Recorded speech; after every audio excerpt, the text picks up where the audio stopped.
I'm bringing my masculinity. Why do I have to provide anything for her to bring out her femininity? Like blaming and shaming and angry at this, and they're taking it totally the wrong way. Scotty gets taken advantage of. He's in a relationship with his girlfriend, and it's his graduation day, and she breaks up with him. And then that same night, he goes to this party, and Matt Damon's performing on stage, and it turns out that Matt Damon's been sleeping with his girlfriend this whole time. Men are so dangerous, potentially. So they don't resonate with how women feel, and what they try to do is they try to correct them. They try to get them to masculinize their women, try to get them to be logical like them and less emotional.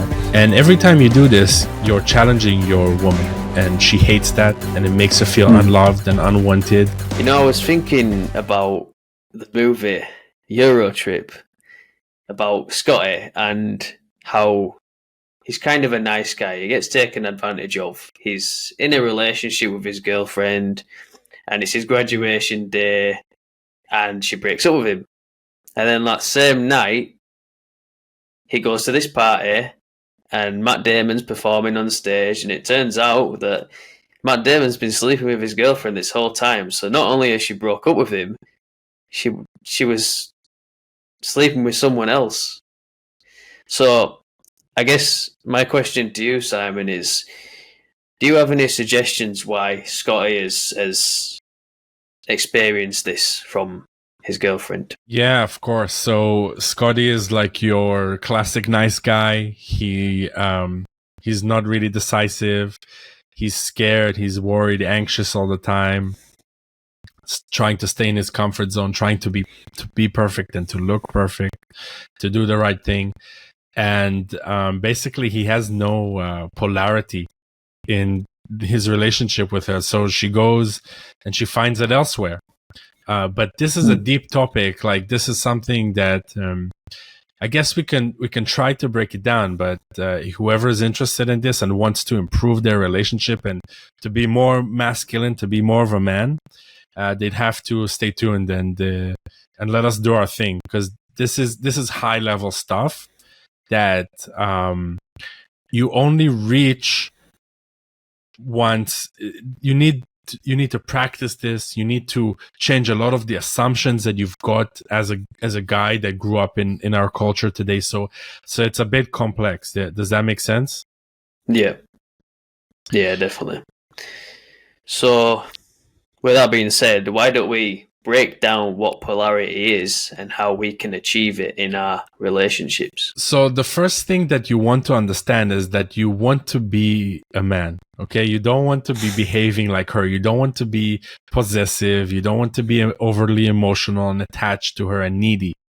Okay, because that's her job. that's not your job as the guy.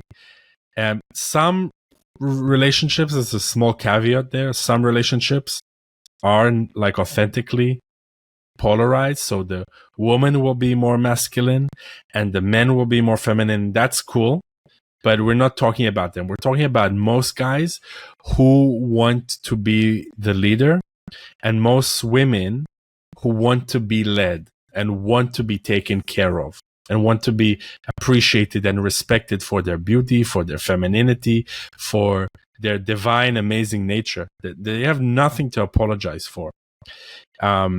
So that's what we're talking about.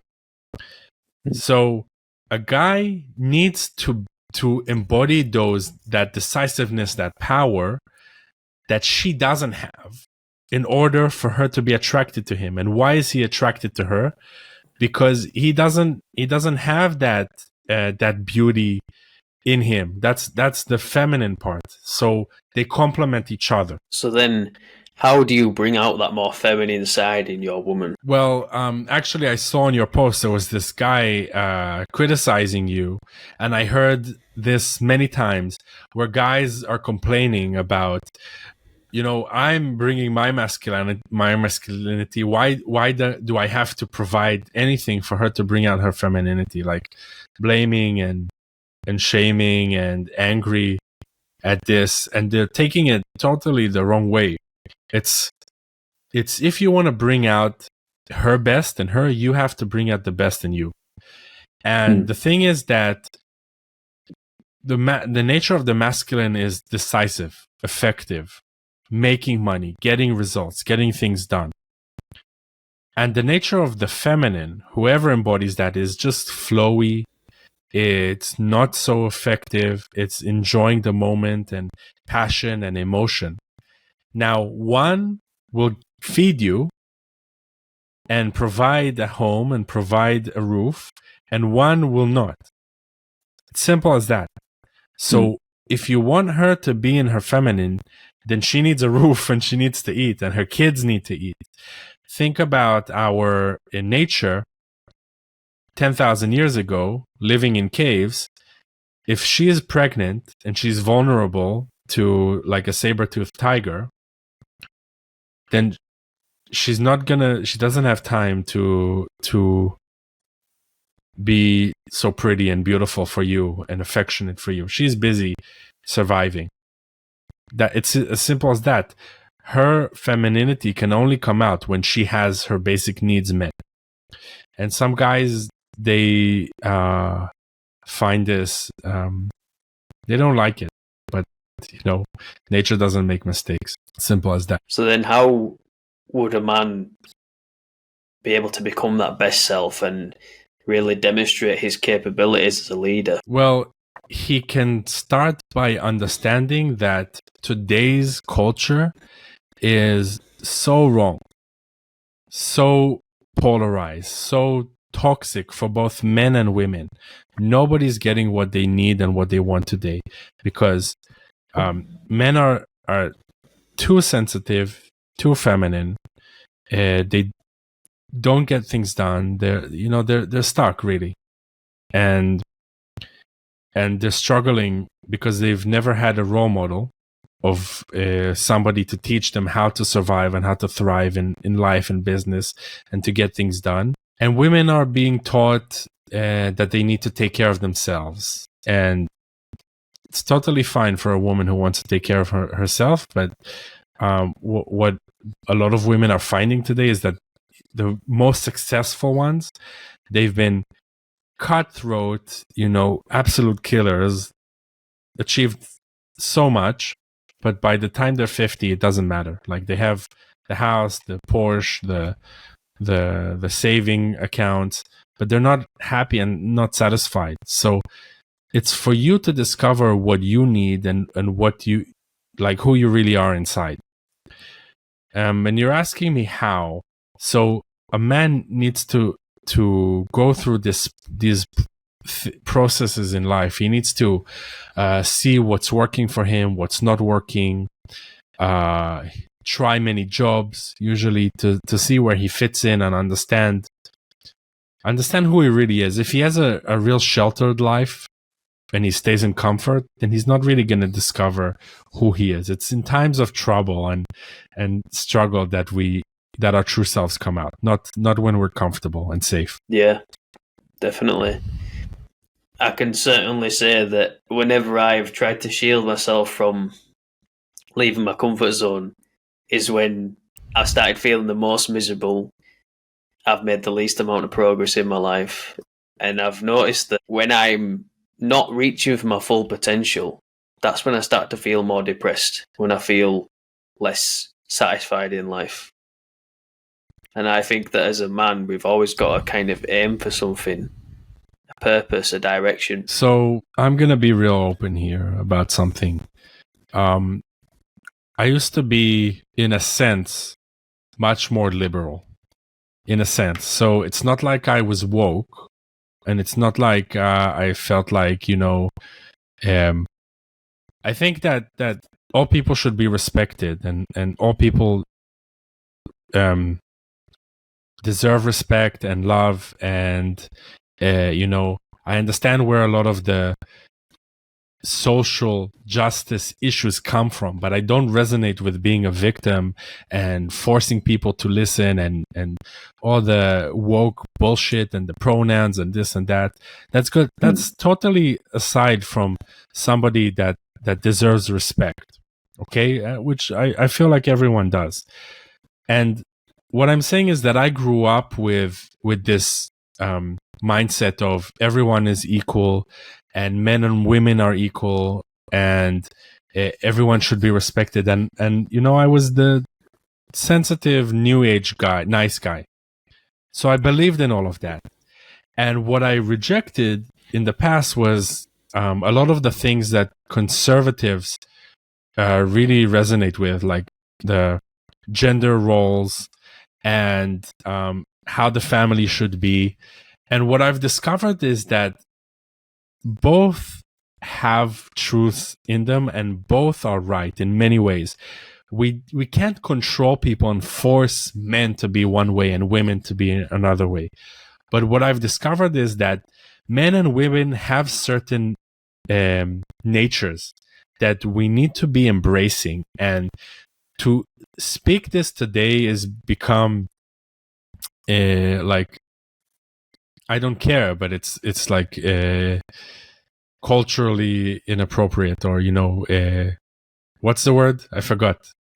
Politically incorrect. Yeah, politically incorrect. Exactly. It's become politically incorrect to say that, you know, that women tend to be this and men tend to be this, and it's a blur. But you know, as somebody that's not a liberal anymore, because I've seen that we can both be respectful to anybody, and we can also be our true selves, powerful, strong, decisive, in the same time, then, you know, this is the correct way. Somebody like Joe Rogan, for example, he's not a leftist woke pussy, but he's so deep, and he's so relatable, and he's so open about his emotions and healings and his experiences. So he's way more balanced, and he understands he's a masculine guy, of course. Like, he's both, best of both worlds, right? He's deep, emotional, but he's also really strong. You wouldn't fuck with him. I've seen videos of him standing up to himself to some old fat woman. It's an interesting clip, and he puts her in he puts her in her place because she was being really disrespectful. So that's, you have to embrace who you really are, your nature as a man. Stop trying to please others. Stop playing the role, and follow your instincts. Men have a natural irritation. So when things are not as they should be, or they could be better, men have a natural instinct to fix them, or to say something, or to set a boundary. But men today have learned to push that down, and to take more and more and more, and be weak. It's no good. That's not attractive to women, because in their gut, they want a man that can stand up to them, can stand up to other toxic, dangerous people. They don't want a guy that just goes along with what would be politically correct, or what would be the correct, nice thing to do. They want a guy with a backbone. Yeah, definitely. So I guess you could say in summary that for a man to really understand how to polarize his relationship and become that masculine leader, he's got to be able to set boundaries. He's got to be able to stand up for himself. He's got to have emotional intelligence, be able to talk about how he feels, but yet still be strong and powerful at the same time. He's balanced. He's a leader. He has authority, and he makes his woman feel safe, that she can trust in his leadership, that he's going to be able to take care of her, and he's going to be able to provide for her, keep her sheltered, and thus that's going to allow her to let her guard down and bring that feminine side out. Well, what most guys try to do is, because they don't understand how emotional women are and how women feel scared and unsafe easily, they can't relate to women that physically they're weak, you know, physically, like, you know, men are so dangerous potentially, like, you know, so they don't resonate with how women feel. And what they try to do is they try to correct them. They try to get them to masculinize their women, try to get them to be like them, logical like them, and less emotional. And every time you do this, you're challenging your woman, and she hates that, and it makes her feel unloved and unwanted. and not good. And what actually you should be doing is you should just allow her to be emotional. She wants you to accept her with, with her emotion and everything, even when she makes mistakes, even when she doesn't speak directly and clearly. And if you're able to do it and you become really good at this, step by step, you will see that she will correct those behaviors naturally without you needing to tell her. There's a way to speak to women in a way that's non-threatening, that lets her know what is expected, what you feel, what you want, without hurting her. And that's the best way to get what you want, not by complaining and getting angry at them and challenging them all the time. Challenge your friend, your bro. Okay, bro, let's go. Let's run. Let's race to the top of the hill, and the first guy to do 100 push-ups, he's the better guy. He's stronger. He's smarter. He's more agile, right? Guys have that competitiveness. But women, when you put them in a competitive situation, feminine women, it really breaks them down. It hurts them. So, you're not getting what you want. She isn't getting what she wants. Those are just snippets here and there of what polarity looks like and how you should be treating this relationship, rather than what most guys are doing. The common mistakes. Yeah. So I think that's about all we have time for today, Simon. But obviously, I'm sure there's a lot of guys who want to understand this topic more deeply. So what I would say to these guys is, why not come and join our Men of Freedom group? We talk about these things like polarity, how to be more masculine, how to better your communication with women and become the best leader that you can be. So if you're interested, there'll be a link in the description.